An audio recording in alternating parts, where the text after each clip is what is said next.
Assalomu alaykum hurmatli televizor ko'ruvchilar. Uyg'ur televiziyasining kundalik xabarlarini ko'rishingizni qarshi olamiz. Amerika bilan Xitoy tunji bosqichlik savdo kelishimini imzoladi. Tokioda Xi Jinpingning Yaponiyani ziyorat qilishiga qarshi yig'ilish o'tkazildi. Uyg'ur shoiri Nimshehid va she'rlar nomli kitob nashrdan chiqdi.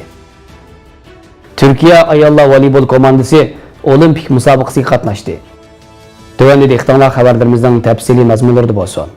Amerika prezidenti Trump bilan Xitoy muavin bosh ministri Liu He 15 yanvar Oqsaroyda Amerika-Xitoy tunji bosqichlik savdo kelishimiga imzo qo'ydi. Donald Trump imzolash marosimida Xitoyning uzun yillardan beri adil bo'lmagan savdo harakatlarini oshkorlab, faqat ikkinchi bosqichlik savdo kelishimi hosil qilgandila Amerikaning tamojin bejini bekor qiladiganligini ta'kidlagan. Trump Oqsaroyda naq maydon tarqitilgan marosimda so'z qilib, bu kelishimning ahamiyati haqida to'xtalib, Xitoyning bek muhim bir qadamni bosganligini, ikkinchi bosqichlik kelishim uchun xizmatlarning ishlanayotganligini, lekin uchinchi bosqichlik kelishim deydigan bir gapning texi yo'qligini, o'zining yaqinda Xitoyga boradiganligini bildirgan.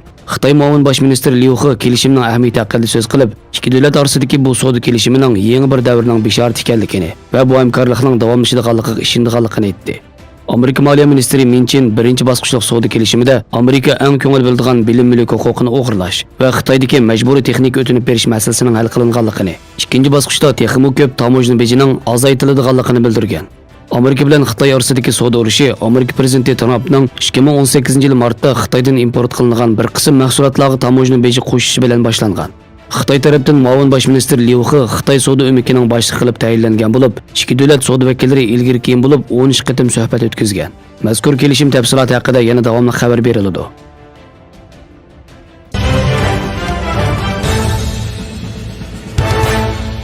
Turkiya Navshahar Universiteti Türk tili va adabiyoti kasbi o'qituvchisi doktor Nasha Xarbali o'g'li yozgan Uyg'ur shoir Nimshehid va she'rlar nomli kitob Turkiyaning Qaysari shahridagi Iqlim nashriyotida nashrdan chiqdi.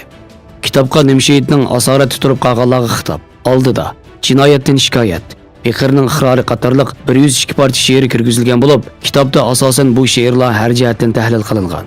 Uyg'ur masalasining xalqarolashiga ergishib, Uyg'urlar to'g'risida elib berilayotgan tadqiqotlar ko'paymoqda. Turkiya Navshahar Universiteti Türk tili va adabiyoti kasbi o'qituvchisi doktor Nasha Xarbali o'g'li yozgan Uyg'ur shoir Nimshehid va she'rlar nomli kitob 539 bet. 4 bobdan tarkib topgan bo'lib, birinchi bobda Nimshehidning hayoti va adabiy ijodiyati, ikkinchi bobda Nimshehidning asarlarining mazmuni, uchinchi bobda Nimshehidning she'rlarining qurilmasi, to'rtinchi bobda bo'lsa Nimshehidning she'rlarining til alohidaliklari bayon qilingan. Abdur o'z kitobi haqida to'xtalib, hozirgi zamon Uyg'ur adabiyotining muhim vakillaridan biri bo'lgan Nimshehid ijodiyat hayotida she'r, cho'chak, teatr va romanlarni yozib qoldirgan.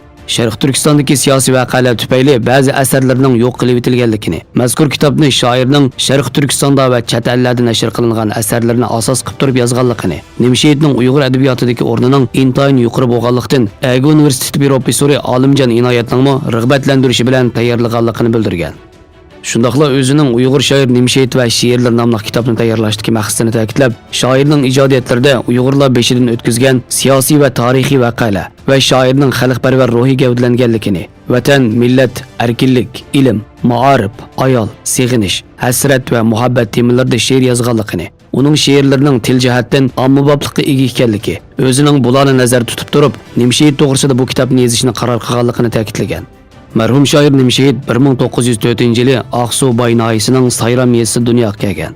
Yoshligida Kuchadi madrasasida o'qib, 1930-yillari ayni zamondagi ilm markazlaridan biri bo'lgan Qashqarga kelib, Xalq madrasasida ilm tahsil qilgan. 1933-yili Qashqarda milliy inqilobga ishtirok qilib, yaralangan va shuningdek keyin Nimshehid, ya'ni Yerimjon degan so'zni o'ziga taxallus qilib tanlagan.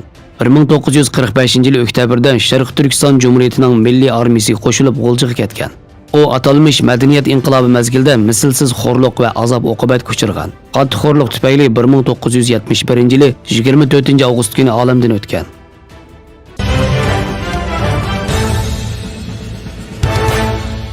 15 yanvar Tokio shaharlik Bonkyo xalq sarayida o'tkazilgan Xitoy raisi Xi Jinpingning davlat mehmoni bo'lib, Yaponiyani ziyorat qilishiga qarshi turimiz nomli yig'ilishda Uyg'urlarga vakolatan faoliyatchi doktor Turmamat Hashim so'zga chiqib, Xitoy hukumatining raisi Jallod Xi Jinpingning bevosita rahbarligi ostida Uyg'ur qatorliq musulmonlar ustidan irqiy qirg'inchilik elib berilayotganligi, bu bo'lsa xalqaro qonunida og'ir jinoyat ekanligi, Xi Jinping va Xitoy davlati cho'qim bu jinoyat sababidan xalqaro qonun bo'yicha jazolanadiganligini ta'kidlab, agar Yaponiya davlati bu yil aprelda Xi Jinpingni ziyoratga taklif qilsa, Yaponiyaning xalqarodagi izzat hurmatiga og'ir ta'sir ko'rsatadiganligini, tarixigami bir parcha dog' yezildiganligini, shunga Yapon xalqini bu ziyoratning amalga oshishiga yo'l qo'ymasligini talab qilgan. Yig'inda yana har sohadagi to'nilgan tadqiqotchi, muxbir, yozuvchi va boshqa faoliyatchilardan bo'lib 12 kishi so'z qilib, Xi Jinpingning Yaponiya ziyoratini amaldan qoldirishini qat'iy talab qildi. Yig'ilishga 200 dan ortiq odam qatnashdi.